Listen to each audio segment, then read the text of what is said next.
महाराणा प्रताप एक ऐसा व्यक्तित्व थे जो खुद तो कभी अकबर के आगे नहीं झुके, लेकिन उनके पालतू जानवर भी जब अकबर के सामने गए तो उन्होंने भी अकबर का आदेश मानने से मना कर दिया था। ऐसा क्या हुआ था कि महाराणा प्रताप की वजह से अकबर रात को सो नहीं पाता था। कहा है महाराणा प्रताप की वो तलवार जिससे उन्होंने अकबर के सरदारों के उनके घोड़े सहित 2 टुकड़े किए थे। बताएंगे इस एपिसोड में। कहते हैं कि लड़ाई के मैदान में महाराणा प्रताप के सामने दुश्मन टिक ही नहीं पाता था, और ये बात सिर्फ कहने के लिए नहीं है, क्योंकि दुश्मन पर उनका प्रहार इतना जबरदस्त होता था कि न सिर्फ सामने वाला दुश्मन बल्कि वो जिस घोड़े पर बैठा है उस घोड़े की भी 2 टुकड़े हो जाते थे।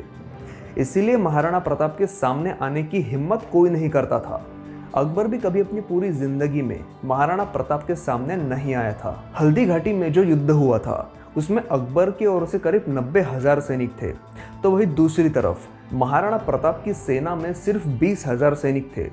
किसी भी लिहाज से ये बराबरी का मुकाबला नहीं था, लेकिन फिर भी इस लड़ाई में महाराणा प्रताप ने बहलोल खान के उसके घोड़े सहित 2 टुकड़े किए थे, और अकबर के सैनिक उन्हें इस युद्ध में पकड़ नहीं पाए थे। महाराणा प्रताप को पकड़ने में अकबर के सैनिकों को सफलता नहीं मिली थी। अपनी आखिरी सांस तक महाराणा प्रताप को पकड़ने का अकबर का सपना सिर्फ सपना ही रह गया था। हल्दी घाटी के मैदान के बारे में एक और रोचक बात क्या है, आपको पता है?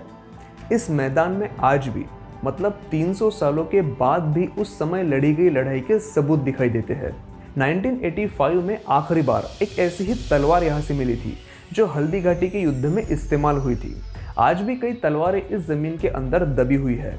अब्राहम लिंकन जो 1861 में अमेरिका के राष्ट्रपति बने थे, उनका एक मशहूर किस्सा है, और ये कोई झूठी कहानी नहीं है। इस घटना का जिक्र ऑफिशियल किताब book of president of USA में किया गया है। हुआ यह था कि जब अब्राहम लिंकन भारत दौरे पर आने वाले थे तो उन्होंने अपनी माँ से बस ऐसे ही पूछ लिया कि वापस आते वक्त भारत से तुम्हारे लिए क्या लाओ। इस पर उनकी माँ ने क्या कहा, आपको पता है? मेरे लिए भारत के उस हल्दी घाटी के मैदान की मिट्टी लेकर आओ जिस मैदान में महाराणा प्रताप नाम के योद्धा अपनी मातृभूमि की रक्षा करने के लिए लड़े थे। कुछ कारणों की वजह से उनका यह दौरा रद्द हुआ था, लेकिन इस घटना से हमें यह समझ में आता है कि सिर्फ भारतीय लोग ही नहीं बल्कि विदेशी लोगों के दिल में भी महाराणा प्रताप के लिए कितने सम्मान की भावना थी। महाराणा प्रताप युद्ध में जो भाला, मुकुट और तलवार इस्तेमाल किया करते थे वो आज भी उदयपुर के संग्रहालय में सुरक्षित रखे गए हैं। उनके सारे शस्त्रों का, मुकुट का और तलवार का कुल मिलाकर वजन था 35 किलो। उनके शस्त्रों के वजन को लेकर जो दावा किया जाता है कि उनकी तलवार 200 किलो की थी, भाला 80 किलो का था, ये सारी बातें गलत है। उनके पराक्रम का श्रेय उनके शस्त्रों को देना गलत बात है, क्योंकि ताकत औजार में नहीं बल्कि औजार चलाने वालों के हाथों में होनी चाहिए, और वो ताकत महाराणा प्रताप जी के हाथों में थी, ना कि उनके तलवार और भाले में। महाराणा प्रताप की तरह ही उनका चेतक नाम का घोड़ा काफी बहादुर और ताकतवर था। हल्दी घाटी के युद्ध के दौरान अकबर के सैनिक जंगल में महाराणा प्रताप का पीछा कर रहे थे। चेतक घोड़े पर सवार महाराणा प्रताप हवा से भी तेज आगे बढ़ रहे थे, लेकिन जब उनका सामना अचानक एक तेज बहती नदी से हुआ तब एक पल का भी समय ना गंवाते हुए चेतक ने एक ऊंची छलांग लगाई। इस लंबी छलांग के बाद चेतक काफी गंभीर जख्मी हुआ था और थोड़ी ही देर में वो वीर गति को प्राप्त हुआ, लेकिन मरने से पहले उसने महाराणा प्रताप को सुरक्षित नदी के दूसरे छोर पर पहुंचा दिया था। हल्दी घाटी के मैदान में जिस जगह पर चेतक ने प्राण त्यागे थे, आज उसी जगह पर उसका एक मंदिर मौजूद है। चेतक घोड़े के बारे में एक और बात यहाँ बताना जरूरी है जो काफी इंटरेस्टिंग है। महाराणा प्रताप अपने घोड़े चेतक के सर पर हाथी का मुखौटा लगाते थे। इसके पीछे की वजह ये थी कि चेतक दिखने में तो हट्टा कट्टा था ही, लेकिन उसे हाथी का सर और सूंड लगाने से सामने से आ रहे दुश्मनों के हाथी कंफ्यूज हो जाते और डर के पीछे भागने लगते। चेतक घोड़े जैसा ही एक और साथी उनके पास था जिसने खुद अकबर का ध्यान अपनी ओर आकर्षित किया था। वो था राम प्रसाद। ये एक ऐसा ताकतवर हाथी था जिसने हल्दी घाटी के युद्ध में अकबर के 8 हाथियों को मार गिराया था। राम प्रसाद की सूंड में एक तलवार लगी होती थी जिसने युद्ध के मैदान में दुश्मनों के कई घोड़े, हाथियों और सैनिकों को काट डाला था।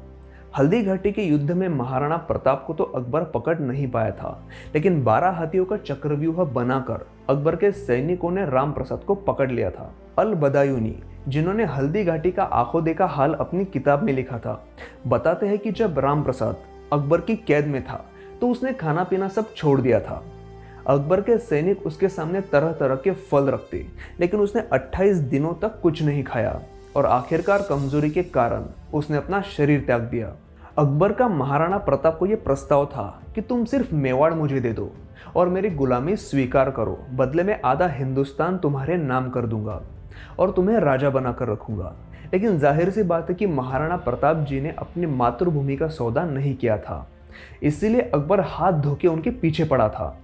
अकबर ने सारे तरीके अपना लिए, उनके भाइयों में फूट डाली, कई हिंदू राजाओं को महाराणा प्रताप जी को समझाने के लिए भेजा, लेकिन वो नहीं माने। उस वक्त महाराणा प्रताप ने जंगल को ही अपना घर बनाया था और वो भील समुदाय के लोगों के साथ मिलकर रहते थे, उनके साथ ही खाते थे और उनके साथ ही सोते थे।